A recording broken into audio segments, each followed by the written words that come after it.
नमस्कार, मैं शिव सागर सक्सेना एक बार फिर आपका स्वागत करता हूं मेरे YouTube चैनल सक्सेस विद सागर पर। CDP के लेक्चर के क्रम में आज बात करेंगे हम प्रोग्रेसिव एजुकेशन अर्थात प्रगतिशील शिक्षा की बात करेंगे।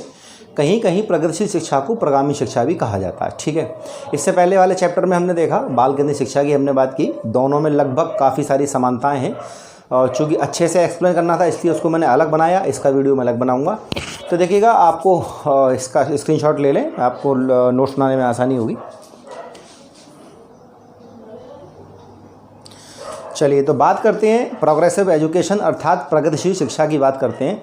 देखिएगा, इसका जो कॉन्सेप्ट है वो 19वीं शताब्दी के आखिर में जाके शुरू हुआ कुछ इस प्रकार से कि अमेरिका में स्कूलिंग को कंपलसरी कर दिया गया कि अब प्रत्येक बच्चे के लिए स्कूलिंग बहुत कंपलसरी है। तो काफ़ी सारे स्कूल खुले और स्कूलों में बच्चों को भेजा जाने लगा, वहाँ उनकी शिक्षा प्रक्रिया शुरू की गई। लेकिन वहाँ समस्या ये हुई कि स्कूल बहुत अच्छे स्टैंडर्ड की एजुकेशन नहीं दे रहे थे। जो पुराने तरीके थे, बच्चे को रटा देना चीज़ों को या टीचर बहुत इंपॉर्टेंट हो जाना, ये सब चीज़ें वहाँ चल रही थी। इसी बीच एक शख्स आते हैं जिनका नाम है जॉन ड्यूवी। आप जानते हैं प्रोग्रेसिव एजुकेशन के जनक कहे जाते हैं जॉन ड्यूवी। जॉन ड्यूवी ने 1894 में क्या किया, उनके एक मित्र थे, उनके एक साथी थे विलियम हार्पर, उनके साथ मिलकर यूनिवर्सिटी प्राइमरी स्कूल करके एक स्कूल खोला 1894 में। शिकागो अमेरिका में है। स्कूल को उन्होंने जब खोला तो स्टार्टिंग में स्कूल में 12 बच्चे थे और एक टीचर था। धीरे धीरे कई सालों में उस स्कूल ने तरक्की की और 1901 में यानी कि 6 या 7 साल बाद उन्होंने क्या किया, स्कूल की प्रिंसिपल अपनी वाइफ को बना दिया। जॉन ड्यूवी ने क्या किया, जब स्कूल थोड़ा सा प्रगति पे आया तो उन्होंने अपनी वाइफ का नाम शायद एलिसा था या एलिस था, उन्होंने उनको उस स्कूल का प्रिंसिपल बनाया और स्कूल का नाम चेंज करके रख दिया लेबोरेटरी स्कूल। देखिएगा, लेबोरेटरी स्कूल या लैब विद्यालय का मतलब ये नहीं है जैसे नॉर्मली आप समझते हैं कि हम लैब में गए और स्कूल में जो लैब होती है उन लैब में क्या होता है कि प्रैक्टिकल्स वगैरह पहले सेट होते हैं। आप गए, आपको मैनुअल मिल जाएगा, आपको उसी के अकॉर्डिंग बहुत सारी चीज़ें करनी है, यानी कि आप अपने आप से कुछ करना चाहें तो नहीं कर सकते।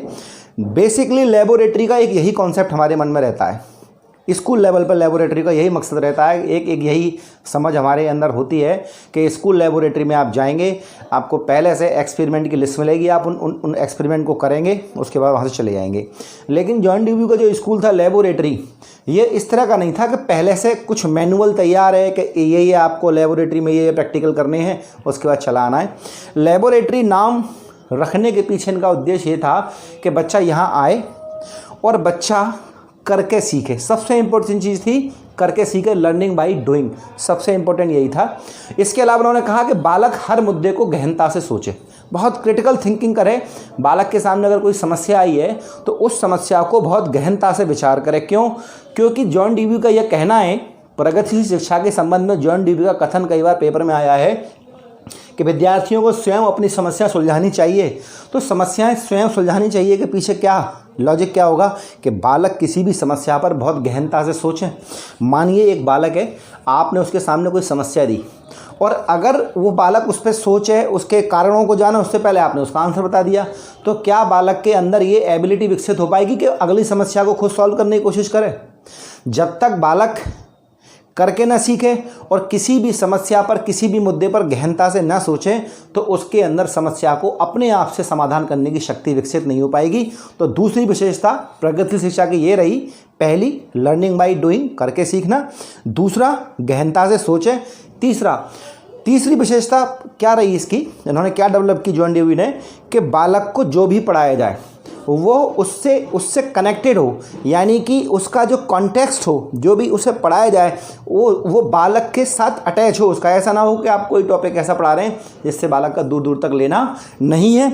इसके अलावा बालक, चौथी अगर विशेषता की बात करें तो चौथी विशेषता है कि रटने के बजाय समझने पे बल, कि बालक चीज़ों को रटे ना।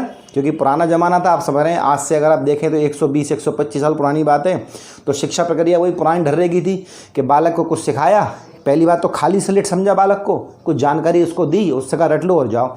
जॉन ड्यूवी ने कहा कि रटना नहीं है, इसको समझना है। तो पहला पॉइंट करके सीखे, दूसरा पॉइंट चीज़ों को बहुत गंभीरता से सोचें और उनका हल खुद ढूंढने की कोशिश करें। तीसरी विशेषता कि बालक को जो भी पढ़ाया जा रहा है वो बालक के संदर्भ का हो, बालक से जुड़ा हुआ हो। चौथा पॉइंट, बालक क्या करे, रटने की बजाय समझने पे बल दे। रटे ना किसी चीज़ को कि वो रटना शुरू कर दे, समझने पे बल दे। इसके अलावा उन्होंने कहा कि कक्षा कक्ष में प्रतियोगिता की भावना नहीं होनी चाहिए। प्रगतिशील शिक्षा के अंतर्गत उन्होंने एक इस चीज़ को भी इम्प्लीमेंट किया, इस चीज़ को भी वहाँ पे लागू किया कि प्रतियोगिता की भावना नहीं होनी चाहिए। सामूहिक कार्य कोई समस्या है समूह में उसको सॉल्व करेंगे और सहयोग की भावना का विकास होना चाहिए। इसके अलावा उन्होंने एक और इसमें गुण डाला कि बालक को शिक्षा के दौरान हम उसके सामाजिक उत्तरदायित्व का भी बोध कराएं। ऐसा नहीं है कि एजुकेशन के थ्रू केवल उसको ये समझाएं कि हमने आपका विकास कर दिया, अब आप जाइए समाज में अपनी रोजी रोटी कमाइए, बात खत्म। बालक अगर एजुकेशन प्रोसेस से गुजरा है तो ये सब काम तो वो कर ही लेगा ना, कि अपनी रोजी रोटी कमा लेगा, अपनी लाइफ का स्टैंडर्ड ठीक कर लेगा। लेकिन एक बहुत ज़रूरी बात ये हो जाती है कि सामाजिक उत्तरदायित्व, सोशल रेस्पॉन्सिबिलिटी, याद रखिएगा हम सभी लोग, मैं और आप जो ये वीडियो देख रहे हैं, हम सभी अध्यापक हैं और हमेशा अध्यापक रहेंगे। हमें गर्व है कि हम अध्यापक हैं, क्योंकि सबसे बड़ी जिम्मेदारी अध्यापक की होती है। समाज का निर्माण अध्यापक करता है। लेकिन आपने कई बार देखा है कि और क्षेत्रों से जुड़े लोग अपने सोशल रेस्पॉन्सिबिलिटी को भूल जाते हैं। वो समाज से सब कुछ सीखते हैं, बहुत सारी चीज़ें समाज से पाते हैं, लेकिन समाज के प्रति उत्तरदायित्व की जब भी भावना आती है तो आप देखते हैं वो गायब हो जाते हैं। अभी कोरोना वायरस की वजह से लॉकडाउन चल रहा है तो आपने देखा है बहुत से लोग जो बहुत अमीर थे, बहुत नाम था उनका, और वो घरों में दुबके हुए, किसी की सहायता नहीं करना चाह रहे। और कुछ लोग ऐसे हैं जिनके पास नहीं भी है या कम है तब भी कर रहे हैं। सोनू सूद का एग्जाम्पल आपके सामने है। या मैं आपको दिखा दूँ, मेरे क्षेत्र में बहुत से लोगों को ऐसे देखा है, चाहे वो किसी भी जाति के हों, धर्म के, समुदाय को, वो अपनी क्षमता के अनुसार समाज की सेवा कर रहे हैं। तो ध्यान रखिएगा, एजुकेशन जो है, प्रोग्रेसिव एजुकेशन का एक इंपॉर्टेंट फैक्टर उन्होंने डाला सामाजिक उत्तरदायित्व की भावना का विकास। इसके अलावा उन्होंने एक और इसमें चीज़ इंप्लीमेंट की जिसका नाम था लोकतांत्रिक रवैया, कि एजुकेशन के दौरान एक तो टीचर लोकतांत्रिक रवैया अपनाएं कि किसी भी बालक में भेद ना करें, न प्रश्न पूछते समय न प्रश्न का आंसर देते समय। इसके अलावा बालक को भी यही सिखाया जाए कि जब आप एजुकेशन प्रोसेस पूरी करने के बाद जब आप समाज में जाएंगे तो आपको किसी के साथ किसी भी स्तर पर भेदभाव नहीं करना है। अर्थात बालक को अपना जो क्राइटेरियन है वो डेमोक्रेटिक रखना है, लोकतांत्रिक रवैया रखना है। तो ये कुछ विशेषताएँ थी प्रगतिशील शिक्षा की। और कुछ बात करेंगे कुछ प्रमुख मनोवैज्ञानिक जो प्रोग्रेसिव एजुकेशन से जुड़े हुए हैं। तो चलिए एक बार मैंने जो बताया वो आपको दोबारा मैं क्लियर करा देता हूँ कि शुरुआत इसकी कब से हुई, 19वीं शताब्दी के अंत में, है ना, जब अमेरिका में क्या हुआ, स्कूलिंग को अनिवार्य कर दिया गया। अमेरिका में स्कूलिंग के प्रत्येक बच्चे को स्कूल जाना अनिवार्य है, तब इसकी प्रोग्रेसिव एजुकेशन की शुरुआत हुई। हुआ कुछ यूँ कि जनवरी 1894 में, शायद 13 जनवरी की डेट थी, जनवरी 1894 को जॉन डेवी ने अपने एक साथी थे विलियम हार्पर के साथ मिलकर एक स्कूल खोला जिसका नाम था यूनिवर्सिटी प्राइमरी स्कूल की शुरुआत की, जिसमें 12 बच्चे थे और एक अध्यापक था। ठीक है ना। तो जॉन डेवी को प्रगतिशील शिक्षा का जनक माना जाता है। ये बहुत इंपॉर्टेंट क्वेश्चन है, कई बार पूछा गया, आप सबको पता भी होगा।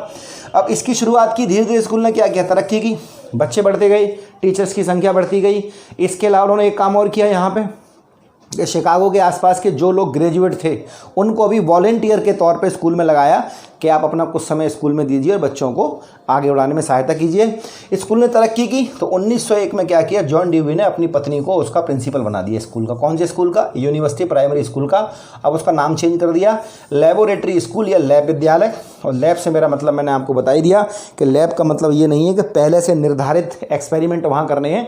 बालक जाए, उसके सामने कोई भी समस्या है, वो जो चाहे जैसे चाहे उस समस्या का समाधान करें, क्योंकि जब तक वो करेगा नहीं तब तक वो सीखेगा नहीं। ठीक है ना। अब देखिएगा विशेषताओं की मैंने बात की आपसे, करके सीखना, लर्निंग बाय डूइंग, बालक करके सीखेगा। बालक संबंधी प्रासंगिक शिक्षा, contextual learning related to child, यानी कि शिक्षा के अंतर्गत आप जो कुछ भी प्रक्रिया, शिक्षा प्रक्रिया में जो कुछ भी शामिल कर रहे हैं, कोई भी क्रियाकलाप है, कोई भी टॉपिक है, वो सब बच्चे से जुड़ा होना चाहिए। बच्चे से, उसका कॉन्टेक्स्ट किससे जुड़ा होना चाहिए, बच्चे से। ठीक है ना। तो कॉन्टेक्चुअल लर्निंग रिलेटेड टू, यानी कि एक एक प्रसंग को उठाएं, बालक से जुड़े हुए हर प्रसंग को उठाएं। बालक के स्तर की भाषा लें तो भाषा इस तरह से पढ़ाएंगे बालक के लेवल की हो। सामाजिकता के नियम सिखाएं तो बालक के स्तर के नियम सिखाएं सामाजिकता के। ऐसा नहीं है कि आप 50 वर्ष में सामाजिकता कैसी होनी चाहिए वो बालक को सिखा रहे हैं। यानी कि जो भी टॉपिक पढ़ा रहे हैं उसका कॉन्टेक्स्ट बच्चे से जुड़ा होना चाहिए, कि जिस अवस्था का बालक है टॉपिक भी उसी अवस्था के लेवल का होना चाहिए। ठीक है ना। अगली बात, गहन सोच।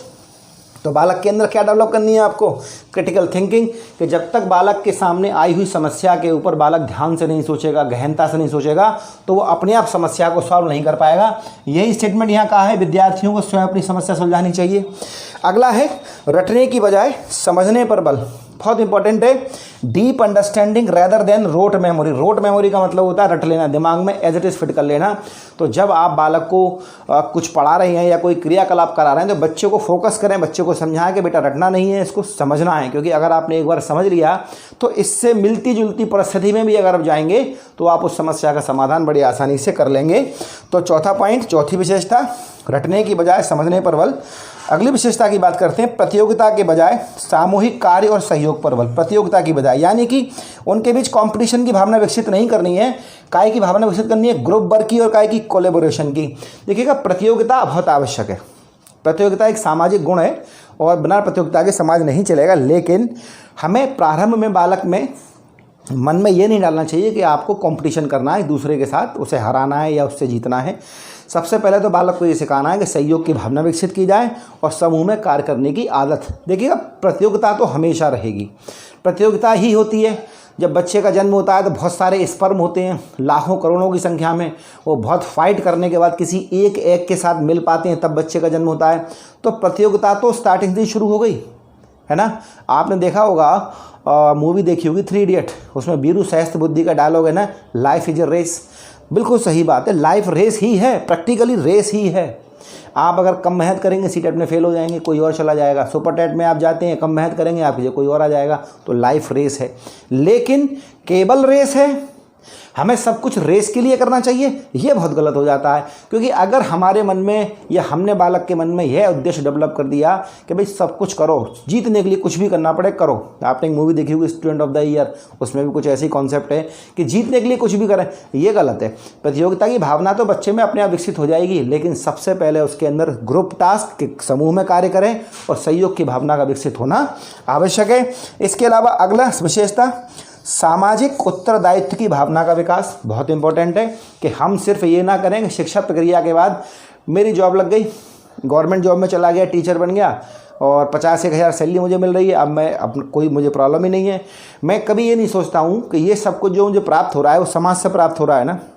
समाज ने मुझे बहुत कुछ चीज़ दिखाई हैं, समाज के लोगों ने मुझे यहाँ तक लाके खड़ा किया है, तो क्या मेरी जिम्मेदारी नहीं है समाज के लिए मैं कुछ भी करूँ? तो ध्यान रखिएगा, इसी भावना का विकास करना है बालक में। किया जाता है कौन सी शिक्षा में? प्रगति शिक्षा में, जिसका नाम है सामाजिक उत्तरदायित्व की भावना, डेवलपमेंट ऑफ सोशल रेस्पॉन्सिबिलिटी। और सबसे आखिर में इंपॉर्टेंट पॉइंट, लोकतांत्रिक रवैया।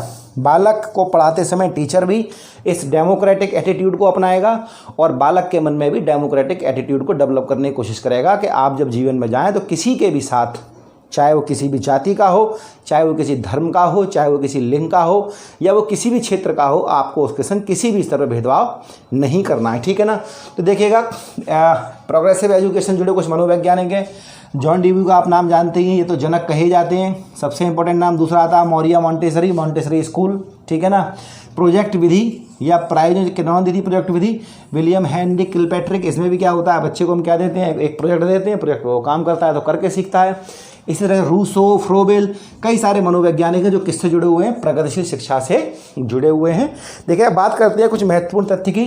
तो पहला फैक्ट मैं आपको बता ही चुका हूँ कि जब बालक गहन सोच करेगा, समस्या के सभी पक्षों को समझेगा तो अपनी समस्याएं खुद सुलझाने में सक्षम होगा। तो यही जॉन डीवी ने कहा है कि विद्यार्थियों को स्वयं अपनी समस्याएं सुलझानी चाहिए।